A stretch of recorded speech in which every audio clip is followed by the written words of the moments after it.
Halo, saya Lailatul Mokaromah dengan NIM 211070009 dari S1TE05A. Cita-cita saya sendiri ialah menjadi seorang peneliti dan juga seorang pengusaha yang sukses. Pada video ini, saya akan menjelaskan mengenai modul 3. Oke, jadi pada modul 3 ini akan membahas mengenai konstruksi dasar pemilihan. Nah, apa sih fungsi dari konstruksi dasar pemilihan dan apa gunanya? Nah, jadi gini, konstruksi dasar pemilihan itu berfungsi sebagai mengendalikan atau mengatur arah dari sebuah proses. Nah, dengan kata lain, konstruksi dasar pemilihan itu digunakan untuk memilih langkah apa yang harus diambil atau dilakukan selanjutnya apabila memenuhi sebuah kondisi pada langkah sebelumnya. Nah, dengan adanya pemilihan tersebut, maka program seolah-olah dapat mempunyai pikiran bercabang, karena mampu mengambil keputusan selanjutnya berdasarkan kondisi tertentu. Oleh karena itu, konstruksi pemilihan ini sering disebut juga dengan percabangan atau pengambilan keputusan. Nah, di sini terdapat beberapa operator yang digunakan pada konstruksi dasar pemilihan. Nah, di sini ada operator sama dengan, ada operator tidak sama dengan, ada operator lebih besar, lebih kecil, lebih besar atau sama dengan, lebih kecil atau sama dengan, logika AND, logika OR, dan logika NOT. Nah, selanjutnya konstruksi dasar pemilihan ini juga ada beberapa macam. Jadi konstruksi dasar pemilihan ini dibedakan menjadi 4 jenis gitu. Jadi yang pertama itu ada pemilihan tunggal. Nah, pemilihan tunggal ini digunakan untuk menjalankan proses yang ada pada satu kondisi saja. Jadi, jika kondisi terpenuhi, maka proses yang ada di dalamnya itu akan dijalankan. Namun, jika kondisi tidak terpenuhi, maka tidak ada proses yang akan dijalankan. Nah, ini adalah bentuk flowchart dari struktur pemilihan tunggal. Jadi, ketika saat ini terpenuhi, ya dia akan menjalankan proses. Namun, jika tidak terpenuhi, ya tidak ada proses yang dijalankan, dia langsung selesai begitu. Ini ada bentuk short kodenya, di sini ada bentuk bahasa C-nya. Lalu jenis yang kedua yaitu pemilihan ganda. Nah, pemilihan ganda ini digunakan untuk menjalankan proses yang ada pada salah satu kondisi dari kemungkinan dua kondisi yang ada. Nah, jadi jika kondisi pertama terpenuhi, maka hanya proses yang ada di kondisi pertama saja yang akan dijalankan. Sedangkan proses yang ada di kondisi kedua itu akan dilewati. Namun sebaliknya, jika kondisi pertama tidak terpenuhi, ya maka proses pada kondisi pertama yang akan dilewati dan proses yang kedua lah yang akan dijalankan. Nah, ini bentuk flowchart dari konstruksi dasar pemilihan ganda ya. Jadi ketika kondisi di sini terpenuhi, ya berarti proses yang pertama ini yang akan dijalankan. Tapi kalau tidak terpenuhi atau bernilai false, dia akan menjalankan instruksi yang kedua gitu. So, ini ada bentuk short kodenya ya. Dalam bentuk short kode kayak gini penulisannya. Kalau C kayak gini. Lalu lanjut ke jenis yang ketiga yaitu pemilihan majmuk. Nah, pemilihan majmuk ini digunakan untuk menjalankan proses yang ada pada salah satu kondisi dari banyaknya kondisi yang ada. Jadi jika kondisi pertama terpenuhi, maka hanya proses yang ada di kondisi pertama itu yang akan dijalankan, sedangkan proses yang ada di kondisi yang lain itu dilewati gitu. Namun jika kondisi pertama tidak terpenuhi, ya maka kondisi berikutnya yang akan diperiksa sampai diperoleh kondisi yang diminta atau terpenuhi. Ini bentuk flowchartnya ya. Jadi ketika kondisi ini terpenuhi, ya dia akan menjalankan instruksi yang ada di dalamnya. Namun jika tidak terpenuhi, ya dia akan mengecek kondisi yang berikutnya gitu sampai dia menemukan kondisi yang terpenuhi begitu. Terus ini ada bentuk short kodenya, sini ada bentuk bahasa C-nya. Lalu selain menggunakan struktur if else, pemilihan majmuk juga dapat dilakukan dengan menggunakan struktur switch case. Nah, ini sebagai alternatif aja ya. Terus juga tapi switch case itu hanya dapat digunakan untuk kondisi perbandingan sama dengan. Dia nggak bisa menggunakan kondisi yang membandingkan gitu. Itu jadi pembeda antara switch case dan juga if else ya. Terus juga pembeda lainnya yaitu struktur switch case itu hanya tergantung pada satu variabel saja dan kondisi yang diperiksa harus berupa data integer, karakter atau boolean gitu. Jadi pada intinya tidak semua bentuk if else itu dapat diubah menjadi switch case. Namun semua bentuk Swiss case itu dapat diubah menjadi bentuk if else begitu. Nah, ini untuk shortcut dari struktur Swiss case. Lalu ini ada ini untuk itu ya prosesinya untuk Swiss case. Lalu yang terakhir, jenis yang terakhir yaitu pemilihan bersarang. Nah, ini pemilihan bersarang. Jadi pemilihan bersarang itu terjadi ketika struktur pemilihan juga terdapat pada instruksi yang ada di dalam suatu kondisi pemilihan. Dengan kata lain, terdapat struktur if di dalam struktur if sebelumnya. Nah, jadi jika kondisi if sebelumnya, kondisi pertama itu terpenuhi, maka struktur if yang ada di dalamnya, yang kondisi kedua itu akan diperiksa dan dan instruksi di dalam kondisi 2 yang terpenuhi akan dijalankan gitu. Jadi ini bentuk flowchartnya ya. Jadi gini, jadi ketika kondisi ini terpenuhi, penilai itu dia akan mengecek kondisi kedua. Nah, kalau kondisi kedua terpenuhi, dia bakal menjalankan proses yang true gitu. Kalau misalnya dia benar pas ya dia akan menjalankan yang ini, yang kedua. Namun jika kondisi ini tidak terpenuhi ya dia akan false begitu. Nah gitu ya. Sini ada bentuk kodenya, sini ada bentuk dalam struktur bahasa-bahasanya. Nah selesai. Selanjutnya kita akan membahas mengenai flowchart program yang udah saya buat. Flowchart saya ini berjudul Sistem Pembelian Minuman Segar Online. Nah, sebelum masuk ke algoritmanya, saya akan menjelaskan mengenai fungsi-fungsi dari bentuk flowchart yang saya pakai. Yang pertama ada ellipse. Nah, ini berfungsi sebagai terminator. Lalu kedua ada jajar genjang. Ini fungsinya sebagai inputan ataupun outputan.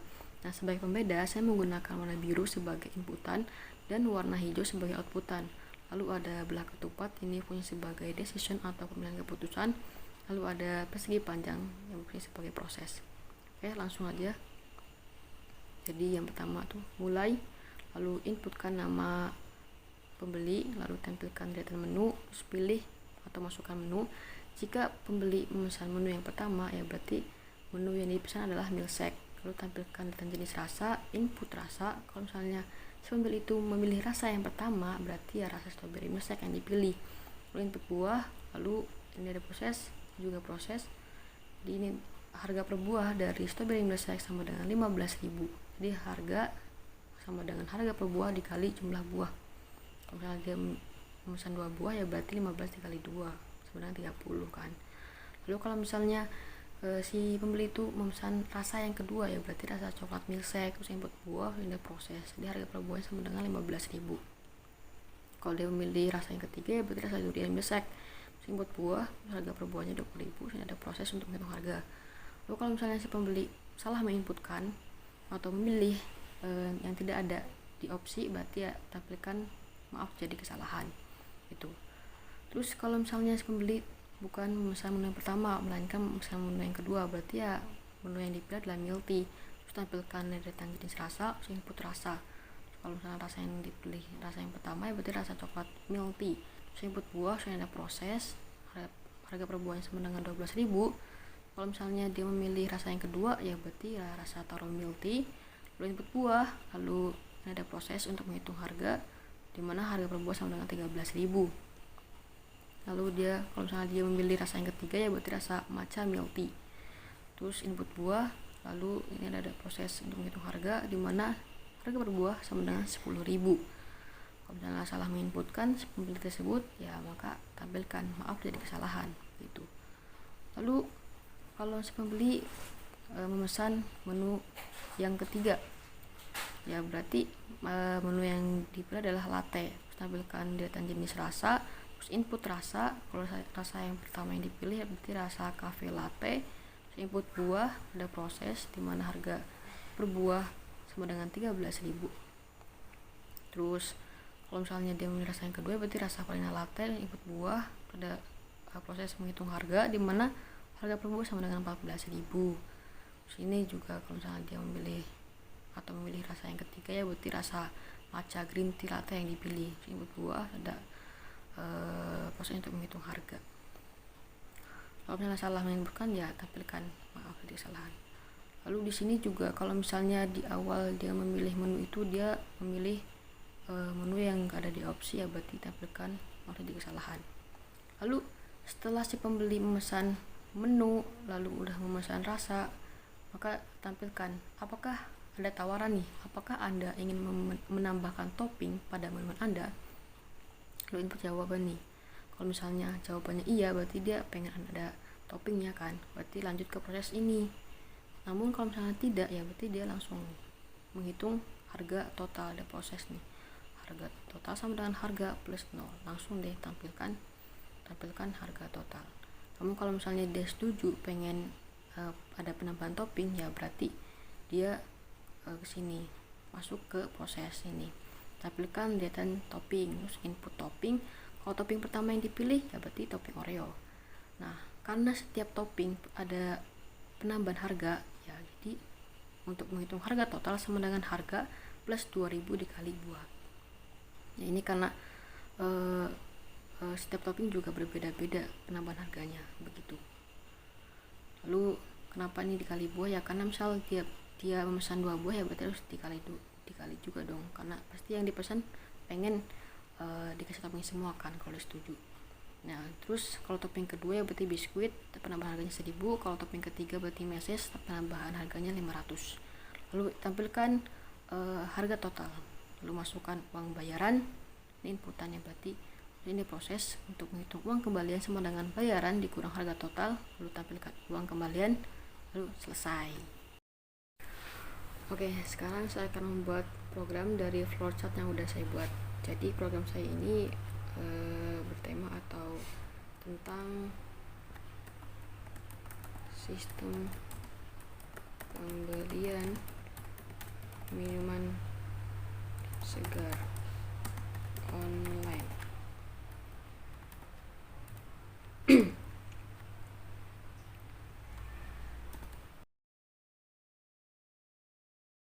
Oke, jadi untuk deklarasi variabelnya kita buat nanti aja, seiring berjalannya kita bikin program.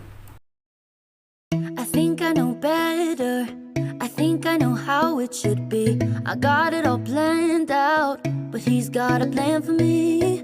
When it's bad weather, sometimes I yell up at the sky. Today was supposed to be dry, but that's not what I need. Life's so unpredictable, and things might not be going my way, but it's gonna be a good day. Though things are going sideways, I got a smile on my face. Nothing's gonna break me down, 'cause I know whatever happens, he knows he'll never leave me alone. I'll be okay. Oke, jadi ini harganya ya kita kasih aja lah 1000 misalnya. Misalkan ini misal harga 1000 juga deh.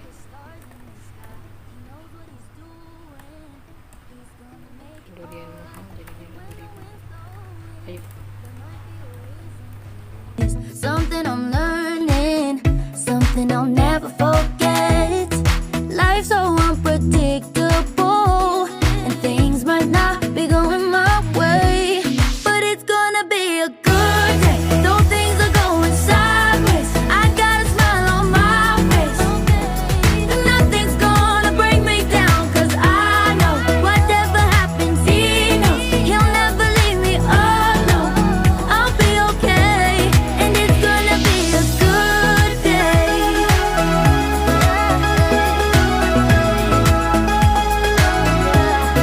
It's gonna be a good day. Nah aku tulis dulu ya. Jadi ini adalah variabel ya, deklarasi variabel. Jadi ada menu, rasa, buah, jadi yaitu variabel tipe data integer, ada variabel nama, ada dari minuman, variabel string ya. Jadi di sini di baris 9 sampai di baris 18 itu terdapat program cout yang fungsi untuk menampilkan teks yang tertera di dalamnya. Lalu pada baris 10 ada program sing yang berfungsi sebagai perintah masukkan kepada variabel bernama nama ya dalam bentuk bilangan string ya. Bilangan string. Lalu di baris ke-17 juga terdapat perintah sing, perintah masukkan ke dalam variabel bernama u. Oke, di sini aku menggunakan struktur pemilihan. Di pemilihan jenis pemilihan bersarang, jadi ada if di dalam if itu. Di sini ada itu ya, ada perintah cout yang bisa untuk menampilkan teks yang tertera ada perintah sin yang fungsi untuk perintah masukan ke dalam sebuah variabel bernama rasa. Lalu ini kan baru menu yang pertama ya. Menu pertama itu kan milsek. Nah, ketika si pembeli itu memesan menu milsek, maka dia akan dihidangkan dengan atau ditawarkan berbagai rasa gitu. Ada tawaran beberapa rasa, ada 3 rasa gitu. Jadi ketika dia si pembeli itu memesan rasa yang pertama ya berarti rasa strawberry gitu. Lalu di sini juga ada perintah untuk masukkan buah. Siapa tahu dia pengen pembelinya mau pesan 3 atau 5 buah ya kan, dengan jenis yang sama ya kan. Di sini ada harganya ya, ada proses ini untuk hitung harga. Di sini kalau misalnya pembeli itu memesan rasa yang kedua berarti coklat milkshake. Di sini juga ada perintah masukkan juga yang harga, sudah ada proses untuk hitung harga. Nah, ini kalau misalnya dia pembeli itu memesan rasa yang ketiga ya berarti durian milkshake begitu. Oke. Terus ini kan baru menu yang pertama tuh, menu milkshake. Kita akan buat lagi program untuk menu yang kedua, itu milk sama latte. Gampang aja sih, tinggal di copy. Ya sama aja sih sebenarnya, nanti cuma diganti teksnya aja dan juga harganya. Though things are going sideways, I got a smile on my face. Nothing's gonna break me down, 'cause I know whatever happens, he knows he'll never leave me alone. I'll be okay. It's gonna be a good day. Though things are going sideways, I got a smile on my face. Nothing's gonna break me down, 'cause I know whatever happens, he knows he'll never leave me alone. I'll be okay, and it's gonna be a good day. It's gonna be a good day. It's gonna be a good day. It's gonna be a good day. I think I know better. I think I know how it should be. I got it all planned out, but he's got a plan for me. When it's bad weather, sometimes I yell up at the sky. Today was supposed to be dry, but that's not what I need. Life's so unpredictable, and things might not be going my way, but it's gonna be a good day. Though things are going sideways, I got a smile on my face. Nothing's gonna break me down, 'cause I know whatever happens, he knows he'll never leave me alone. I'll be okay, and it's gonna be a good day. It's gonna be a good day. He made all the planets. He made. Oke, jadi ketika kan udah milih menu, milih rasa. Nah, di sini saya menawarkan nih, apakah Anda ingin menambah topping pada minuman yang dipesan? Nah, kalau setelah si pembeli itu dia menjawab iya, ya berarti langsung disita ini deretan toppingnya. Dan setiap penambahan topping itu ada penambahan harga. Jadi misal kalau topping Oreo di sini ada 2.000 per buah penambahannya, biskuit juga 1.000 per buah, meses 500 per buah. Lalu ini juga masih menggunakan struktur pemilihan jenis bersarang ya. Kode programnya masih sama, ada si out ya, ada si in topping. Jadi di sini ada dia menginputkan topping. Kalau misalnya dia menginputkan topping itu yang 1 berarti ya di Oreo, kalau 2 ya berarti biskuit, kalau 3 berarti meses begitu. Di sini ada proses untuk menghitung harga total nih. Ada harga total. Jadi harga total itu sama dengan harga ditambah 2.000 dikali buah gitu. Made all the stars in the sky. He knows what he's doing. He's gonna make it alright. And when the wind's blowing, there might be a reason. It is something I'm learning, something I'll never forget. Life's so unpredictable, and things might not be going my way, but it's gonna be a good day. Though things are going sideways, I got a smile on my face. Nothing's gonna break me down, 'cause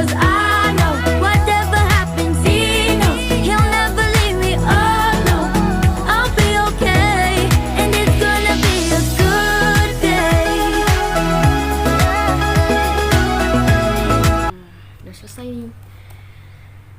Oke, jadi udah selesai kan. Dan ketika si pembeli itu dia menyetujui untuk menambahkan topping, ya berarti di sini disediakan toppingnya. Ada toppingnya. Kalau misalnya dia pesan yang pertama, ya berarti dia ada tambahan 2.000. Kalau yang kedua ada tambahan 1.000 per buahnya. Kalau yang ketiga berarti ada tambahan 500 per buahnya. Terus setelah itu dia ada program checkout untuk menampilkan teks yang tertera, misalnya pesanan atas nama, ini kan yang udah diinputkan namanya siapa, pesan menu, ini juga menunya apa, ada rasanya apa di sini, jumlah apa. Itu kalau dia tidak ingin menambahkan topping, ya langsung ke sini, berarti else dia tidak gitu. Jadi prosesnya hanya ini, ini sebutnya dan sebagainya ya. Oke.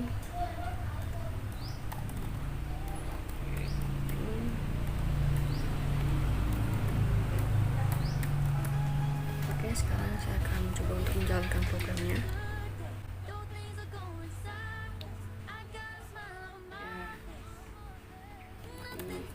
Pembeli semuanya enggak.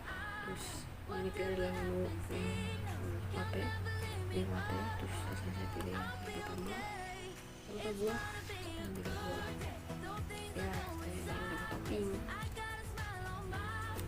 ada toppingnya nih, ada topping. Lalu oke, terus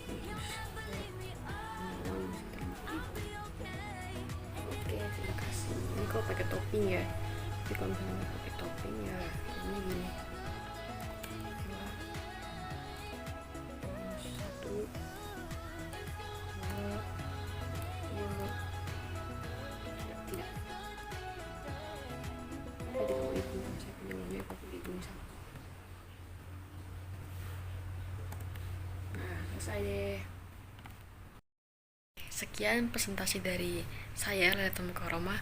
Sebelum saya tutup, saya akan kasih satu quotes, yaitu jangan lupa tersenyum meski banyak hal-hal yang membuatmu tak ingin tersenyum.